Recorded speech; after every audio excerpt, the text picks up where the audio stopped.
உழைப்புக்கேற்ற ஊதியம் வேண்டுமே, அதை பிரித்தால் உணவாய் மாறிடுமே. விவசாயியின் கஷ்டத்தை புரிந்திருந்தால் தற்கொலைகள் இல்லாமல் போகுமரா.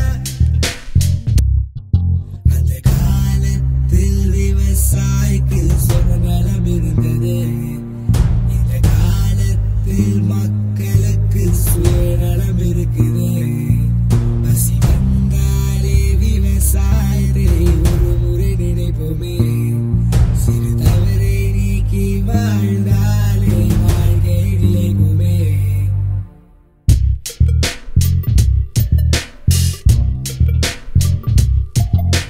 இளைஞன்